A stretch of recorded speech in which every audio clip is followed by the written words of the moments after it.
बाजीप्रभू देशपांडे. किल्ले पन्हागड पार्किंग तिकडे.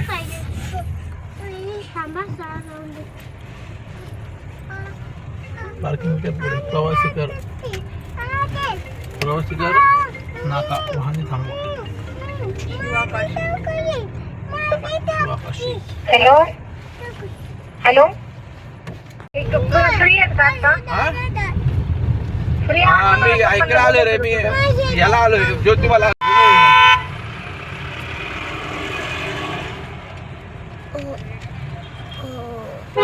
In 500 meters, turn right. अरे तर आपल्याला माहिती पाहिजे इथं कोणते पॉईंट आहेत.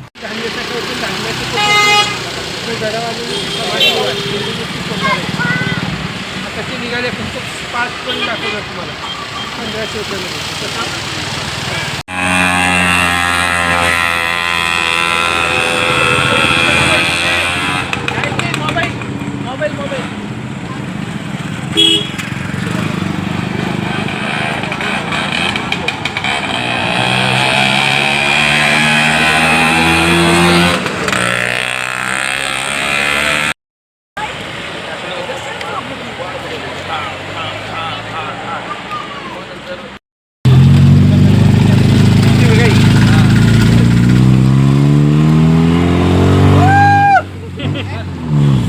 छत्रपती शिवाजी महाराज की जय.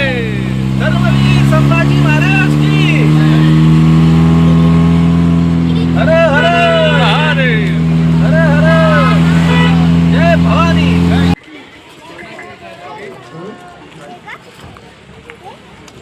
तुम्ही जेवण करा.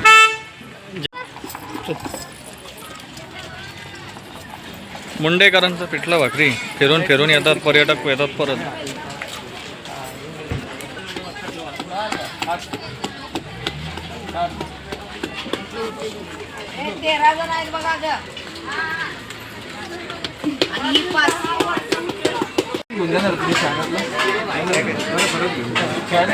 खरं पडलं मागे 50 कोटी 50 कोटी जाऊन करू काहीतरी आदेश.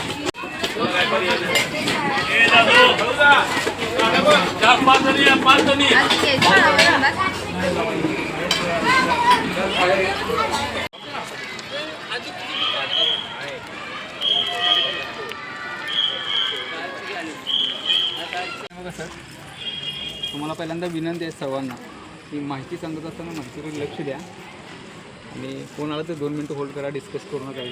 का प्रश्न पडला तर लास्टला विचारा. म्हणजे माहिती डिस्टर्ब होणार नाही सर. माहिती ऐकल्या तर प्रश्न पडणारच नाही कुठला. जरी पडला तर लास्टला विचारा.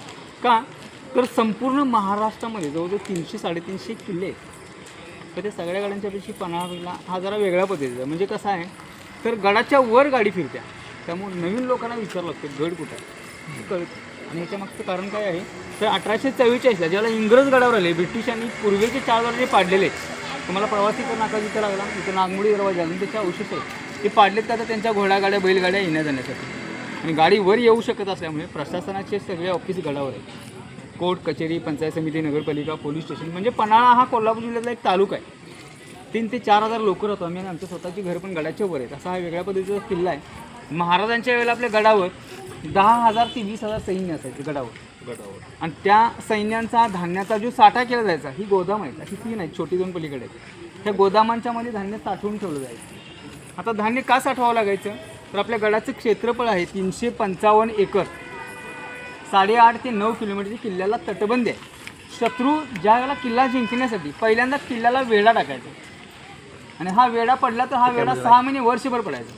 आणि जर का गडाला वेढा पडला तर किल्ल्यावरच्या सैन्यांना खाली जाऊन खेडेगावातनं शेतीचं धान्यवर आणायचं मुश्किल व्हायचं. आणि आपल्या सैन्यांच्यावर उपासमारीची वेळ यायची किंवा शरण जायला लागायची. तर ती वेळ येऊ नये म्हणून स्टोरेज केली जायची. पण शत्रू काय करायचा वेषांतर करून गडावर यायचं आपल्यासारख्या लोकांचा वेश करून आणि गडावरची रसद लुटून घेऊन जायचं नाहीतर खराब तर करून जायचं.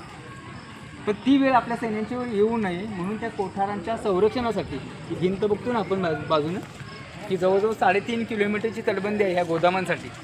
आणि तुम्ही आतमध्ये येताना बघितलं कसं भिंतीच्या बाहेर खंदक आहेत चारी बाजून. ती 20 फूट रुंद आणि 20 फूट खोल होती. आता कालांतराने मुजलेले आहेत. तर त्याच्यामध्ये पाणी सोडून त्यात मगरी सोडायच्या, विषारी सर्प सोडायचे, कमळाचे वेल लावायचे आणि काटेरी झुडपं लावायचे. आता शत्रू कुठल्याही बाजूने आत ते येऊ नये. आणि ह्या ठिकाणी लाकडी पूल असायचा. हा दोरखंडाने ओर ओढला जायचा म्हणजे एंट्री बंद व्हायची. त्याला धान्याचं कोठार, अंबरखाना आणि बालिकेला 3 नाव आहेत.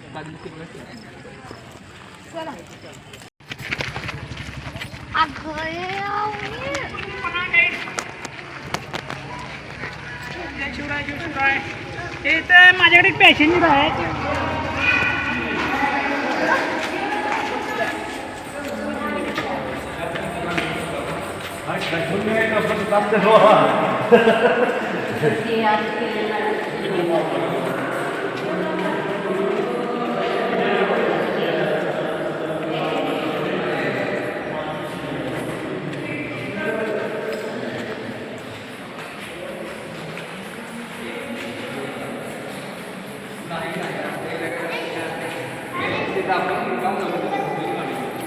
तर एक मिनिट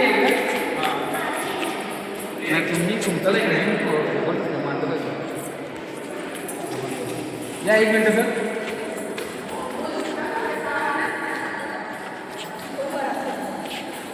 हे बा सायलेंट त्यामुळे माहिती आहे नाही दिलं ठेवून नाही नंतर ट्रेननं पाठवून. या ठिकाणी बघा आपण आता धान्याच्या कोठारामध्ये आलो. हे धान्याचं गोदाम आहे. हे मेन गोदाम आहे म्हणून आपल्याला मोठं दिसतं. ह्याच्या पलीकडे अजून 2 गोदाम आहेत. त्या मेन गोदामाला टोटल 4 दरवाजे आतमध्ये येताना बघितलं एकमेकांना लागून 2 आहेत. हा तिसरा आणि तो चौथा. लाकडी दरवाजे असायचे. लाकडी दरवाजे लावून इमारत पूर्ण पॅकबंद करून घ्यायची. जी धान्याची पोती असायची इमारतीच्या वर जायला बाहेर 2 जिने आहेत. त्या जिन्यातून धान्याचं पोतं घेऊन वर जायचं आणि वर आपण जे ओलं होतं सगळ्या ठिकाणी त्या ओलातून धान्याचं पोतं खाली ओतलं जायचं. वरून ओतायचं. म्हणजे आताच्या गोदामांसारखी पोती रचायची नाही. धान्य सुट्टा आणि फुलं असायचं. त्याच्यामुळे एका कोठारामध्ये एक प्रकारचं धान्य असायचं. म्हणजे ह्याच्यामध्ये पूर्ण नाचणी असायची. नाचणी तर माहिती आहे सर्वांना. पलीकडच्या कोठारामध्ये असायची वरी भगत आणि शेवटच्या कोठारामध्ये बाजरी. एकात नाचणी, एकात वरी आणि एकात बाजरी. महाराजांच्या वेळेला गहू वगैरे ही धान्य नव्हती. ही विदेशातून ब्रिटिशांनी नंतर आणलेली. त्या 3 कोठारांच्या मध्ये मिळून 25,000 खंडी एवढं धान्य मावायचं. खंडी म्हणजे माहिती आहे तुम्हाला? महाराजांच्या वेळेचं मोजमाप आहे. 1 खंडी म्हणजे 20 पोती. 100 किलोचं 1 पोतं असतं. मी तुम्हाला सांगतो 25,000 खंडी म्हणजे 25,000 गुणिले 20 5 लाख पोती धान्य मावायचं. आता एवढ्या छोट्याशा किल्ल्याला एवढासा टाका लागायचा.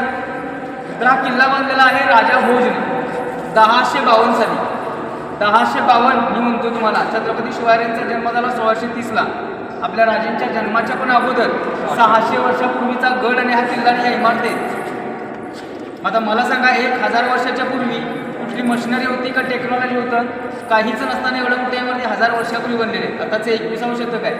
अद्ययावत नसताना हायर टेक्नॉलॉजी तरी देखील आताच्या घडल्या टेक्नॉलॉजीमुळे एवढ्या मोठ्या इमारती बनू शकतात. पण 1000 वर्षाची सोडून द्या 5-50 वर्षाची वॉरंटी कोण देऊ शकत नाही. मग याचं श्रेय कुणाला जातं? त्याचं श्रेय आपल्या सैन्यानं आपल्या पूर्वजांना जातं. कारण आपली पूर्वीची लोक आहेत ना ही धडधाकड आणि दुप्पाड असायची. 6, 6.5, 7, 7.5 फूट आपली उंची आणि तब्येती असायच्या.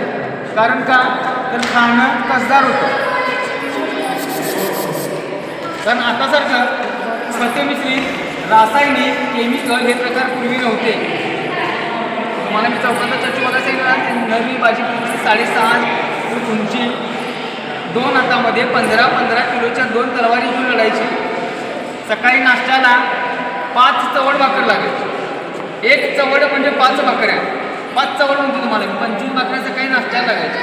आणि आताच्या बाकीच्या 1.5 मोठी भाकरी असायची. म्हणजे त्यांना जेवण किती लागत असं आपण अंदाज लावू शकत नाही.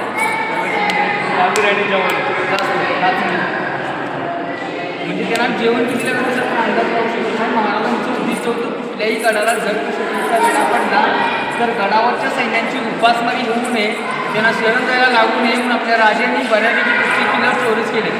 तुम्ही रायगडला गेला तर बघितलं जमिनीच्या आतमध्ये अंडरग्राऊंड धान्याची कोठार सर्वात मोठी कोठार पन्हाळगडची. आता मी तुम्हाला सांगितलं की धान्य वर्ण ओतलं जायचं. कशाने धान्य वर्ण ओतलं जायचं. दरवाजे बंद असायचे. जोपर्यंत धान्याची लेवल वर्ण खाली संपत त्या हुमऱ्यापर्यंत येत नाही. आणि जोपर्यंत संपत येत नाही त्या हुमऱ्यापर्यंत तोपर्यंत कुठलाही दरवाजा उघडायचा नाही. दरवाजे बंद राहायचे, धान्य संपुष्पर्यंत.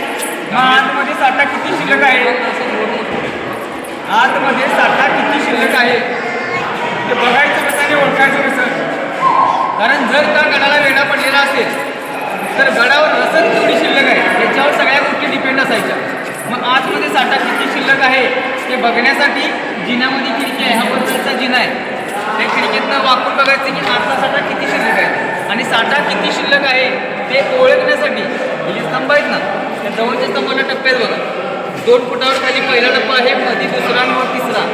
त्या टप्प्यांच्यावर अंदाज लावला जायचा कितव्या टप्प्यावर धान्य आहे, अजून किती दिवस पुरेल. म्हणजे खालचा 2 फुटावरचा टप्पा रिझर्व कोट आहे. गडाला वेढा असेल आणि धान्य 2 फुटावर आलं तर समजून जायचं की आता शरण जायची वेळ जवळ आली. मग त्या पद्धतीने हालचाली केल्या जायच्या, काहीतरी मार्ग काढला जायचा. तुम्ही म्हणता तसं की धान्य वर घेतलं जायचं नाही, धान्य वरनं चोपलं जायचं.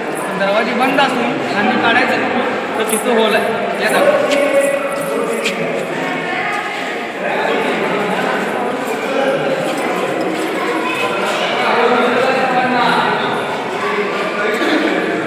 बघा, आत्ता आहे आणि निम्यूज आहे.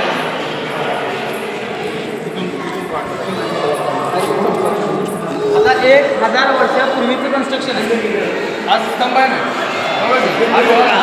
गळीत टाका आहे बोलतोय फक्त दरवाजासाठी धान्य कसलं की त्या ठोक्यातून हा डोळा झाका आणि मागचा स्तंभ दिसतोय का बघा, दिसतो का? दिसत नाही.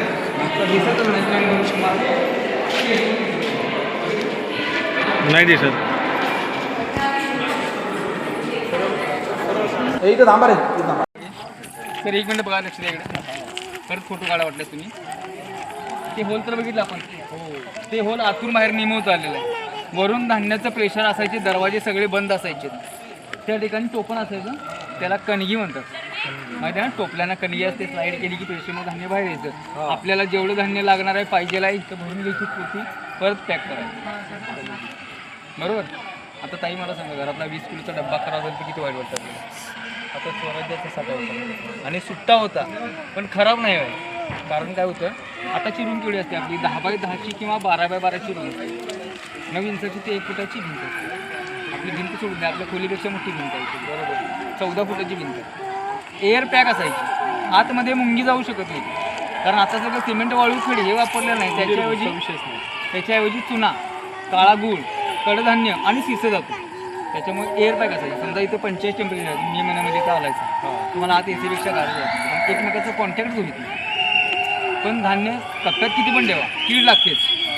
तर कीड लागू नये म्हणून धान्य वरनं ओततानाच प्रत्येक 2 फुटावर 4 फुटावर 6 फुटावर सगळ्या होलात नाही तुळशीची पानं, कडुलिंबाची पानं टाकायची, थर निर्माण व्हायची. आज पण ते आपण वापरतो. आणि वरच्या खिडक्या उन्हाळ्यामध्ये ओपन ठेवायच्या, ऊन लागण्यासाठी, पावसाळ्यामध्ये झाकून द्यायची. तर ही इमारत जर लांबनं बघितलं असं ना तर हत्तीवर अंबारा असते बघा, तसा एक आकार आहे अंबारीसारखा. म्हणून याचं मी तुम्हाला नाव सांगितलं की अंबरखाना. धान्य साठवायचे म्हणून धान्याचं कोठार. आणि तिसरं नाव बालेकिल्ला. बालेकिल्ला हा प्रत्येक गडामध्ये असतो, गडातला लहान किल्ला, सेफ किल्ला असतो बालेकिल्ला. कारण बालेकिल्ला सेफ असेल तर गड सेफ असतो. कारण का तर बालेकिल्ल्यामध्ये स्वराज्याच्या महत्त्वाच्या वस्तू असतात. शस्त्रसाठा असू दे, धान्यसाठा असू दे, किंवा राजांचा राजवाडा असू दे. तर राजांचा राजवाडा होता. इंग्रजांनी जमीन दोस्त केला. आता आपल्याला सर्वांनाच माहिती आहे, छावा पिक्चर बघितला तुम्ही. छत्रपती संभाजीने पकडलं ज्यावेळेला संगमेश्वरला, राजांना काही दिवस त्रास देऊन मिळाला, बरोबर. त्यावेळेला आपल्या स्वराज्याची राजधानी होती रायगड. आणि त्यावेळेला रायगडवर कोण कोण होतं तर त्यांची बायको यसाबाई, त्यांचा मुलगा शाहू, राजाराम महाराज आणि ताराबाई. आता रायगड तर काबीज होणार आहे, औरंगजेब काबीज करणार आहे. म्हणून यसाबाईंनी राजाराम महाराजांनी निष्ठून पाठवलं जिंजीला. कारण छत्रपती संभाजीराजांचं स्वराज्य कोण बघू शकणार होतं तर राजाराम महाराज. म्हणून त्यांनी निष्ठून पाठवलं, ते निघून गेले इकडे. आणि यसाबाई 30 वर्ष आणि शाहू 27 वर्ष औरंगजेबच्या कैदेमध्ये होते. साहजिकच राजाराम महाराजांनी थोडे दिवस आपल्या स्वराज्याचा राज्यकारभार बघितला. 17व्या शतकात ते पण गेले. आणि त्याच्यानंतर स्वराज्य कोणी बघितलं तर आपल्या स्वराज्याची पहिली महिला रणरागिनी ताराराणी. त्यांनी स्वराज्य पन्हाळा गडावरून बघितलं. म्हणजे रायगडच्या नंतर स्वराज्य पन्हाळा गडावरून चाललेलं आहे आपल्या स्वराज्याचं. त्यामुळे तिकडची सगळी धनदौलत तिथं होती. कारण स्वराज्य चालवायचं म्हणजे खायप्यायची गोष्ट होती. आणि इंग्रज का आले होते सगळ्यांना माहिती आहे, लुटायला आले होते. पूर्वीचे दरवाजे पाडले, घोडागाड्या, बैलगाड्या घेऊन. आणि पूर्वीची लोक आपली धनदौलत आहे ना ती जमिनीमध्ये किंवा भिंतीमध्ये लपवून ठेवायची. म्हणून हा राजवाडा पडला. ही कुठली गडावरची इमारत पडलेली. तर ह्या मेन इमारतीचं नाव आहे गंगा. पलीकडे यमुना आणि सरस्वती, अजून 2 इमारती आहेत. गंगा, यमुना, सरस्वती, नाचणी, वरी आणि बाजरी. नद्यांची नाव का दिलेले आहेत तर नद्यांचा प्रवाह जसा 12 महिने असतो तसा आपला साठा 12 महिने हा राहावा म्हणून नद्यांची नाव दिलेत गंगा, यमुना आणि सरस्वती. आहे फोटो काढायचा आणखी आपल्याला एक? चलो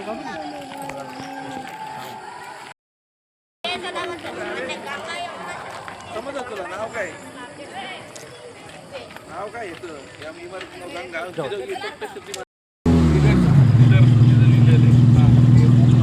भोज भोज आदिती मला पण एक दे. आदिती राजा भोजने बांधलाय 652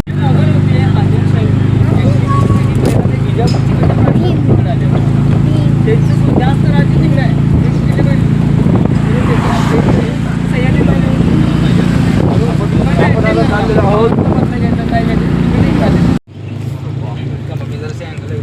त्याचंच नाव आहे राजदिंडी मार्ग. हा का बघायचं आहे जाऊन उतरून बघायचा बघणार आहे. पण इथे गेलतो का नाही नाही इथं ते थोडासा पायरून लगेच निघून गेलो आपण. खाली उतरून महादेवाचं मंदिर आहे. नाही, हे नाही दुसरं ते महादेवाचं मंदिर आपण गेलो पाया पडलो आणि परत रिटर्न गेलो. तू दिलेल्या गोळ्या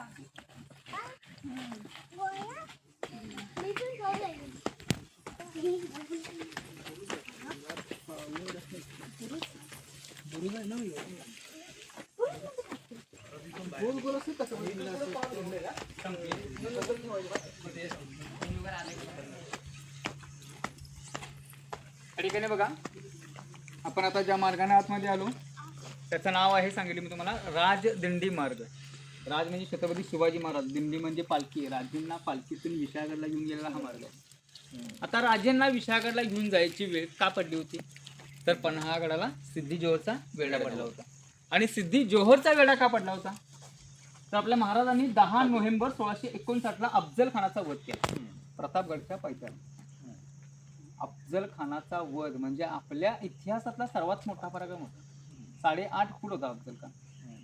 आणि त्याला मारण्याचं कारण काय होतं तर अफजल खान ज्यावेळेला राजांना पकडायला विजापूरच येत होता, येत असताना आपली बरीच मंदिर पाडणे, मूर्त्या तोडणे, तुळजापूर, पंढरपूर आपल्या लोकांना आपल्या मूर्त्या लपवून ठेवायची वेळ पडली होती. आपल्या महिलांना त्रास देणे, अत्याचार करणे हे प्रकार तो करत आला. स्वतः आऊसाहेबांनी जिजामातांनी महाराजांनी आदेश दिला होता की त्यांना खतम करा म्हणून. आणि ह्याच्या मागं आणखीन एक दुसरं कारण होतं. कारण काय होतं तर छत्रपती शिवाजीरावांच्या मोठ्या भावाचं पण नाव संभाजी होते. आणि एका कर्नाटकच्या युद्धामध्ये अफजल खानाने त्यांना फसवून मारलेला हा देखील बदला घ्यायचा असतो. जिजामाताने आदेश दिलाय, महाराजांनी आदेशाचे पालन करून 10 नोव्हेंबर 1659 त्यांचा वध केलाय, त्यांचा कोतळा बाहेर काढला. आणि एवढा मोठा पराक्रम करून महाराज थांबलेले नाहीत. महाराज तत्परतेनं स्वराज्य वाढवायचं असल्यामुळे दुसऱ्या दिवशी सकाळी राजेंनी मोहीम काढली. राजेने लगेच वाई, सातारा, करवीर, कोल्हापूर या प्रांतातले सर्व गड किल्ले जिंकत महाराज अवघ्या 18 दिवसामध्ये म्हणजे 28 नोव्हेंबर 1659 राजे पन्हाळगडावर पोहोचले. आणि राजे पन्हाळगडावर आहेत हे समजले कुणाला तर अफजल खानाचा मुलगा होता फजल खान. त्याला समजले की राजे पन्हाळगडावर आहेत, मग राजेंना पकडायचं होतं, राजेंचा बदला घ्यायचा होता, म्हणून त्याने सिद्धीजोहरला पाठवलं होतं. 40,000 लोकांची फौज आणि 20,000 घोडदौड होती. आपल्या संपूर्ण किल्ल्याला चारीही बाजूनी वेढा टाकला होता.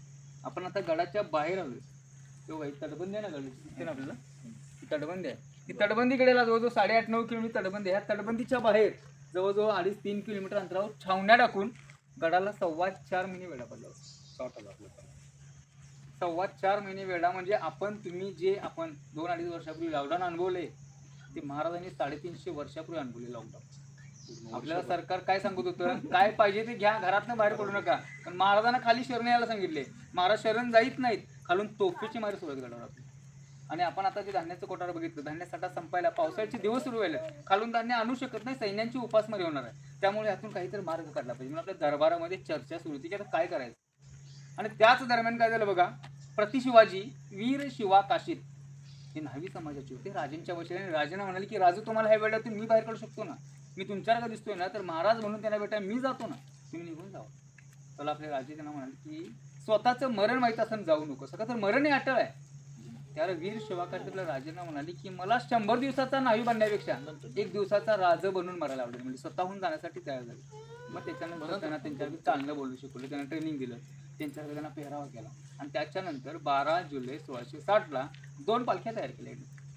जी डुप्लिकेट राजांची पालखी होती ही पूर्वेसनं खाली सोडली गेली आणि ही पालखी रात्रीची असल्यामुळे संगड मशाली होत्या आणि ह्या मशाली कुठल्या पेटल्यात हे बघणारी वेड्यातल्या शत्रू त्या ठिकाणी निघून गेले आणि त्यांना पकडलं. तर त्यांना पकडलं, त्यांना वाटतं का पण आता राजांनाच पकडले म्हणून शत्रू गाफील राहिलं आणि त्यांना घेऊन ते खाली सिद्धेश्वरच्या शामियान्यामध्ये गेले. आता काय गरज आहे वेड्याची? वेडा राजांसाठी होता, राजेंनी तर पकडलेला आहे, त्यामुळे हा पश्चिमेचा वेडा कमी झाला आणि इकडचा वेडा कमी झाला आहे हे लक्षात आल्यानंतर लगेच आपले नरवीर बाजीप्रभू देशपांडे, त्यांचे भाऊ फुलाजीप्रभू देशपांडे, रायाजी बांदल असे जवळजवळ निवडक 600 मावळे महाराजांना घेऊन या मार्गाने मसाईच्या पठारमार्गे विशाळगडला निघून गेले.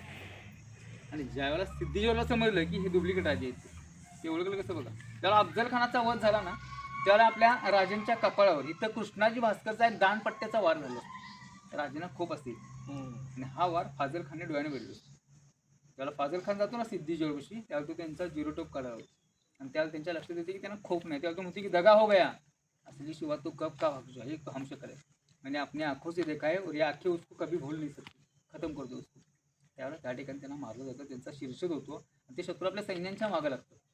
तर ह्या मार्गाने जायचं मला तर 42 किलोमीटर अंतरावर घोडखिंड लागते, 55 किलोमीटर अंतरावर विशाळगड. तर घोडखिंडीमध्ये आपल्या सैन्यांना चावू लागते की शत्रू जवळ यायला लागला. त्यावेळेला छत्रपती शिवाजीराजांनी नरवीर बाजीप्रभू देशपांडे म्हणतात की राजा तुम्ही आता 300 मावळी घ्या, म्हणजे निम्मे मावळे घ्या आणि विशाळगडला निघून जावा आणि वर सही सलामत पोहोचला की 5 तोफेचा सलामीचा आवाज द्या, म्हणजे आम्हाला कळेल की राजे हे सुरक्षित पोहोचलेत.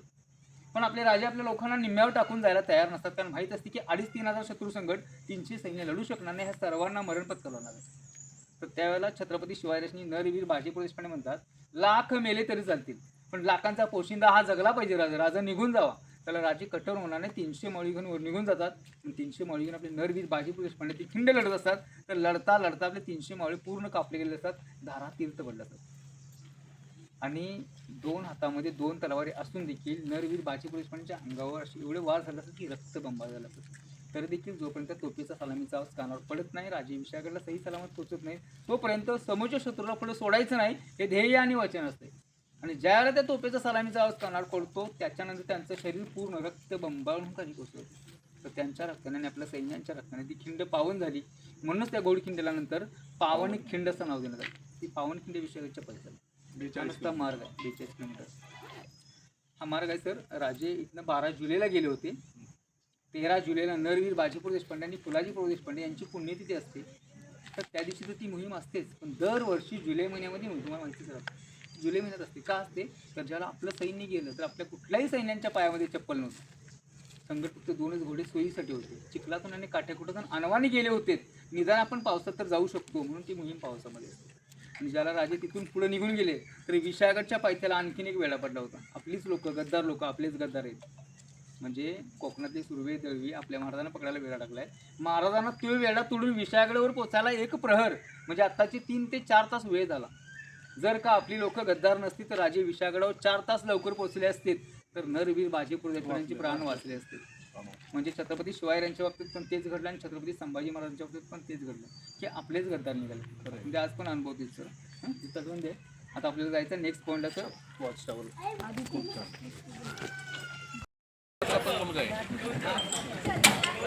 टायमिंग नाही मग आता आणि शाहू पॅलेस पण बंद होईल ना चाललो आपण बघा सर बंगला दिसतो का हा भूमगडाचा पिक्चरमधला धनाजी वगैरेचा. बरं बरं बरं. अरे वा हा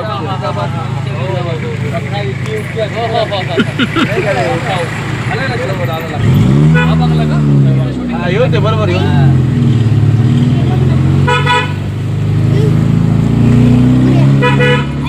हां बरोबर.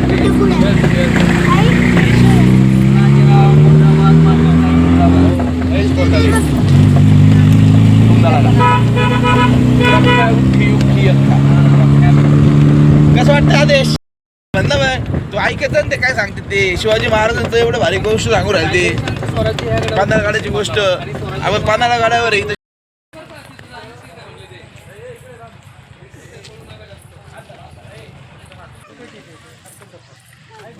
चल चल वरती चल.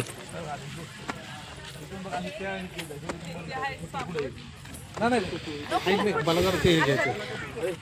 तो नवीन पूल काय रे सगळं? हा तोच की तोच. तू कोणता आहे मॅडम? आता रत्नागिरी नागपूर. हायवे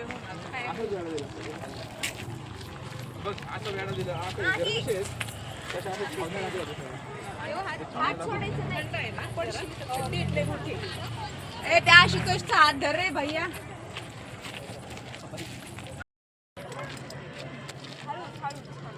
हे टेळणी केंद्र आहे. इथून सगळीकडे लक्ष किती हे केलं जायचं, लक्ष दिलं जायचं.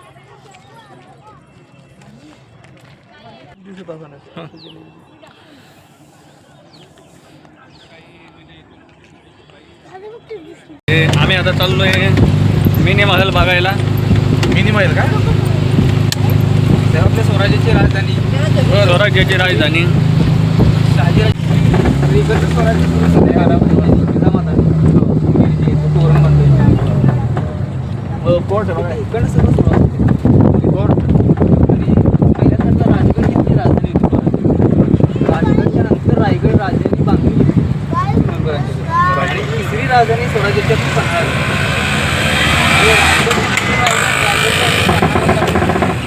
ताराबाई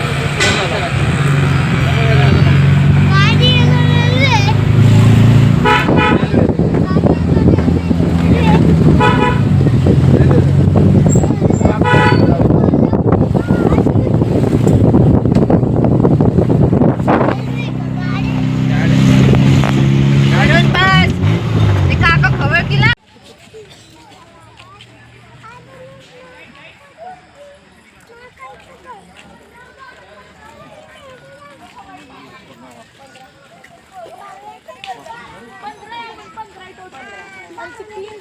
नाही आमची 4. आमची 4.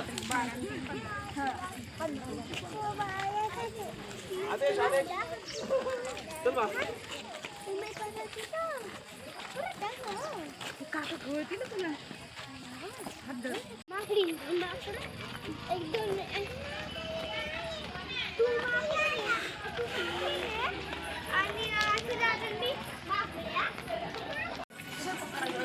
इथे उभा राहा गपचूप.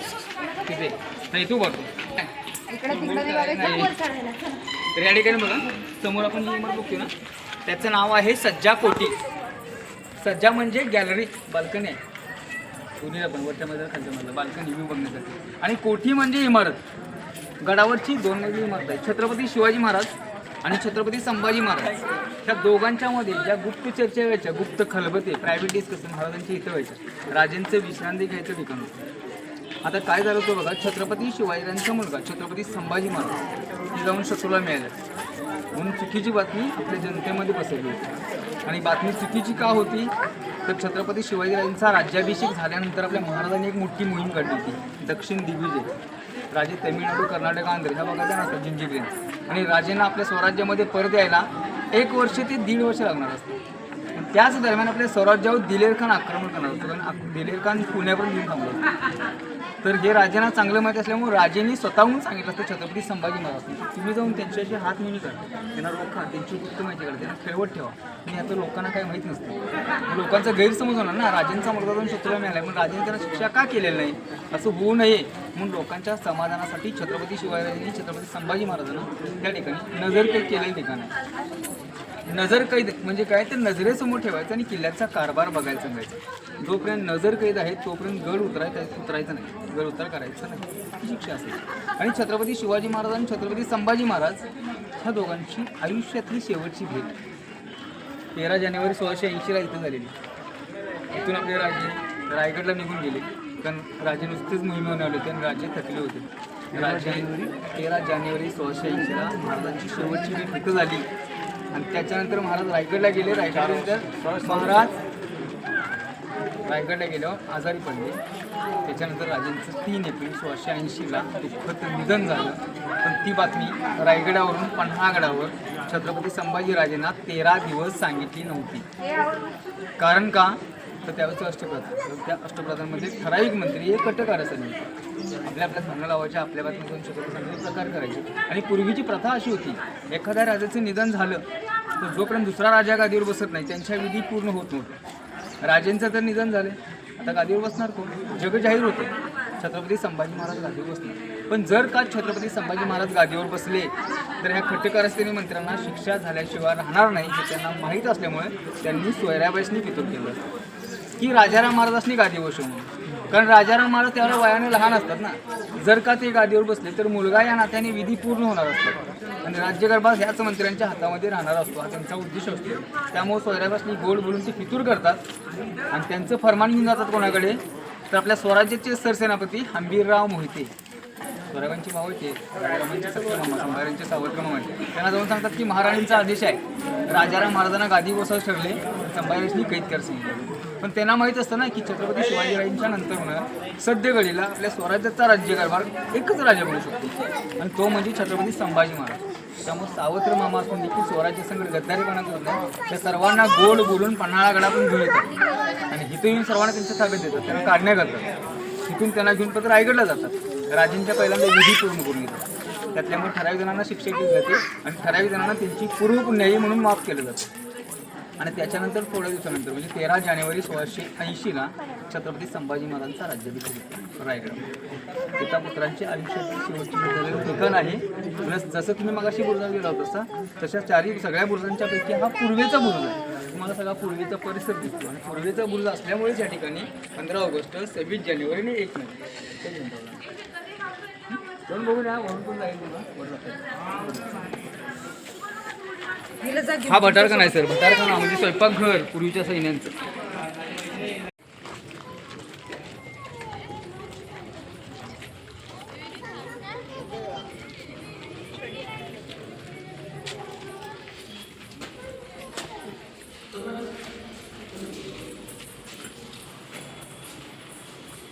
काय करून ठेवलं थोकून यायला.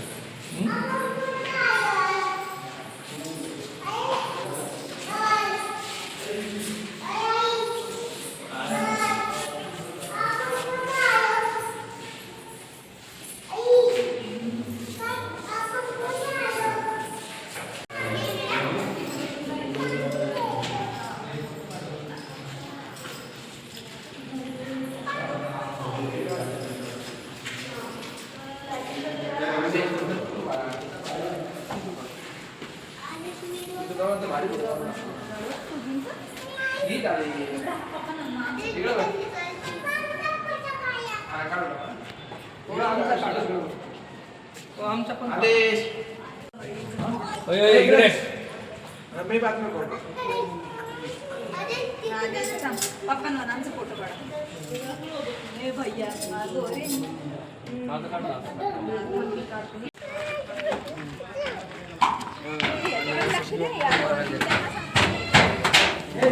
भैया आशुतोष येड्यावानी करू नको.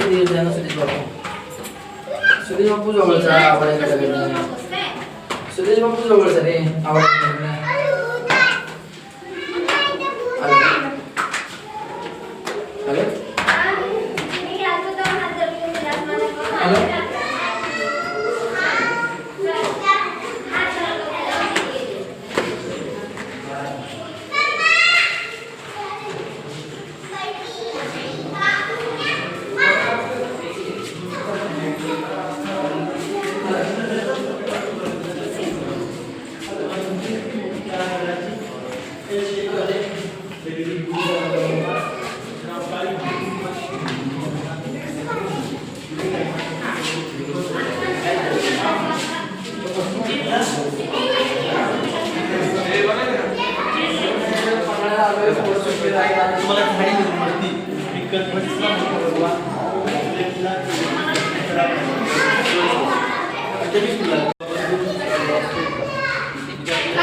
आणि हे शाहू महाराज बांधलेलं दुसरं मंदिर आहे. बर आतमध्ये संगमरवरची राजेंची 2 फुटावरची घोड्यावरची मूर्ती आहे. बर शिवजयंतीला दिवसभर मंदिर उघडं असते. इतर दिवशी सकाळी पूजा करून मंदिर बंद करतात. ताराबाई म्हणजे राजारामांची बायको, छत्रपती शिवाजीराजांची सून.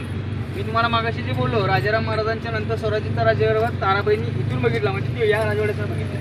म्हणून याला नाव दिले राजवाडा, तारांगणचा राजवाडा. आणि हे काय आहे? आता यूजमध्ये का दिल्या तर इमारती मेंटेन राहतात म्हणून वापरामध्ये. ह्या तोफा आहेत बघा पूर्वीच्या. हा बरोबर. हे तो बघा हे काय आहे मागं हे? कुठं हे मागे कुठं म्हणतो हे ह्यो नगारा का नाही साहेब? नगारा नगर आहे का? नगारा वाजवला जातो ना. आज देखील नगारा वाजवला जातो बरं. लोकांना सकाळी लवकर उठण्यासाठी. बरं अजून नगर एक प्रकारचे नगारांचे पण गाव होतं. अजून तर बाजूला जात नगरा. सूर्य मावळ दरवाजे बंद करायचे. हे आपण गावातच चालले बघा. ही लोकांची वस्ती आहे आमची. हो बरोबर आलं.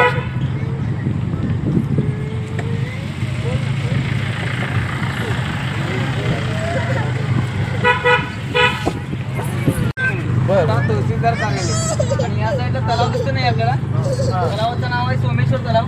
पलीकडे सोमेश्वरांचं मंदिर आहे बघा.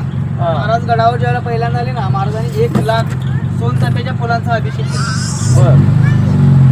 महाराजांची महादेवावर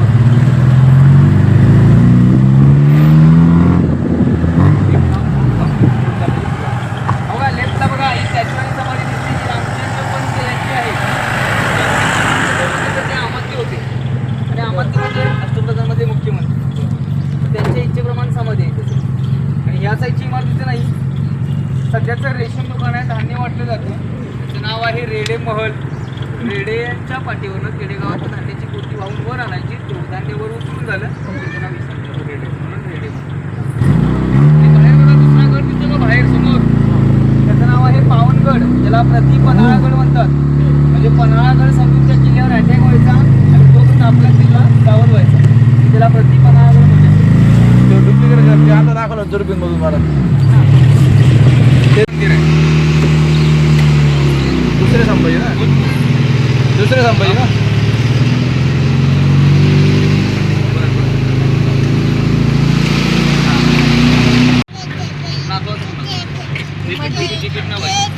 हे इमारत आहे ना, ह्याचं नाव आहे धर्मकोटी.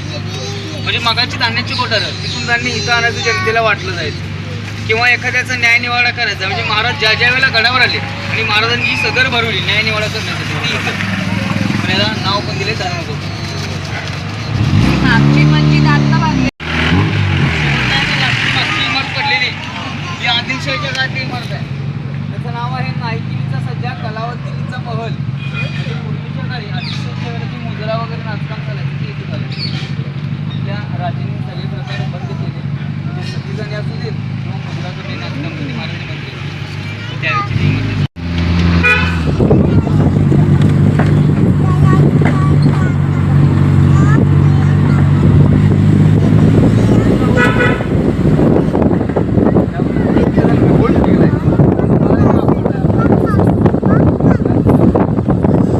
कसं वाटतं आदेश? हे आदेश कुठे आला आदेश? आदेश भारी वाटतं का? इकडे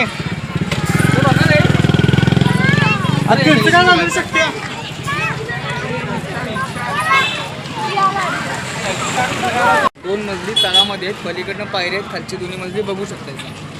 तळ मजल्यामध्ये विहीर ठेवलेली आहे. ठेवण्याचं कारण काय आहे, जर का गडाला शत्रूचा वेढा पडला असेल तर शत्रू वेषांतर करून गडावर यायचं आणि जेवढ्या पिण्याच्या पाण्याची विहीर आहे त्याच्यामध्ये वीज पकडली जाते. म्हणजे गडावरच्या सैन्यांना जर का वीज बदल आली तर लढायला सोपं पडायचं. असं काही घडू नये. गडावरच्या सैन्यांसाठी एक तरी वीज चांगली पाहिजे म्हणून ठेवलेली गुप्ती वीज तळ मजला. त्याच्यावरचा दुसरा मजला गडावरून बाहेर पडायचा चोर मार्ग. चोर मार्ग का, तर प्रत्येक किल्ल्याचे नियम होते. संध्याकाळी सूर्य मावळला की मेन दरवाजे बंद करायचे आणि दुसऱ्या दिवशी सूर्य उगवण्याचे दरवाजे उघडायचे. त्या दिवशी एखादा सैनिक बाहेर राहिला असेल तर त्याला बाहेर जायचं असेल त्याचा वापर करायचा. तिसरा मजला आपल्या सैन्यांना राहण्यासाठी. वरून आपलं सैन्य टेहळणी करतं ना, त्यांना ऊन वारा पडतो. नाव आहे 3 दरवाजा. त्याला 3 दरवाजा म्हणतात, कोकण दरवाजा म्हणतात किंवा पश्चिम दरवाजा. पश्चिमेकडनं वडायचं पश्चिम दरवाजा, कोकणातील कोकण दरवाजा. आणि आतमध्ये 3 दरवाजे असल्यामुळे तिथे वगैरे बांधकाम केलेलं असल्यामुळे महाराज ज्यावेळेला गडामध्ये अडकले होते आणि महाराज शरण येत नाही म्हणून काढून ते चौकीचे मारे झाले त्यामध्ये. हां, चौकीचे मारे होऊन ती इमारत काहीच झाली नाही. तर सीटं वगैरे होती, बांधकाम केलेलं असलं. मग त्याच्यानंतर महाराज विशाळगड मार्गे राजगडला गेले ना. म्हणजे 12 जुलै 1660च्या नंतर आपला किल्ला आपल्या स्वराज्यामध्ये 13 वर्ष नव्हता. राजांना दुःख वाटायचं. राजांनी 2000 किल्ला जिंकायचा आला, काही जणांचा जिंका नाही आला. मग राजाचा राज्याभिषेक झाला, पण राजे राज्याभिषेक करून घ्यायला तयार नव्हते. का तर माझं स्वराज्य अर्धवट असताना मी राज्याभिषेक कसा करून पण हा स्वराज्य नाही. मग राजाने दरबारामध्ये विचारले, पण हा स्वराज्यामध्ये कोण त्यावेळेला कोंडोजी कर्जन घ्यावे. मग राजाने त्यांना विचारलं, तुम्हाला किती मावळे? 5,000 रुपये का 10,000 रुपये सांगा, पण किल्ला स्वराज्यामध्ये घ्या. त्यावेळेला त्यांनी सांगितले की मला फक्त 60 मावळे द्या. माझा एक मावळा लागा समजा. राजाने आपल्या हातातला सोन्याचा कडा बक्षीस दिला होता लढाईच्या आव्हान. एवढा आपल्या सैन्याचा राजाने विश्वास होता. का तर आपण म्हणतो ना, गड आला 7 सिंह गेला. कारण तानाजी मालुसरे सिंहगड स्वराज्यामध्ये देऊन गेले, ते स्वतःच्या मुलाच्या लग्नाला पण येऊ शकले नव्हते. हे दुःख राजेंना होतं. त्यामुळे राजेने लढाईच्या अगोदरच बक्षीस दिलं.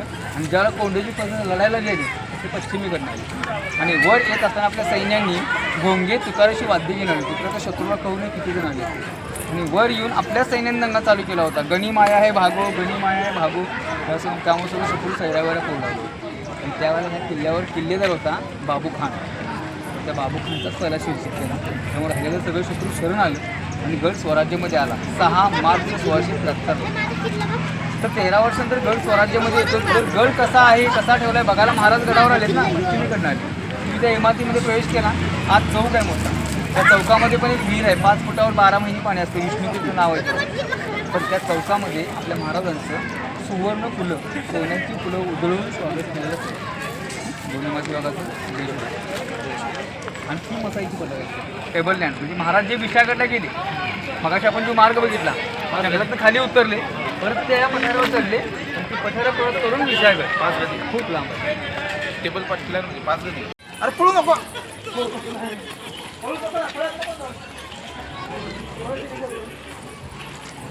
गण ग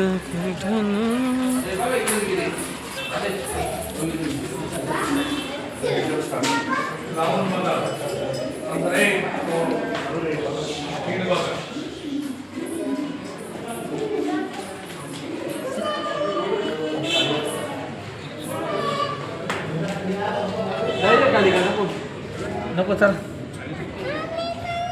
चल चल बागेत जायचं आपलं.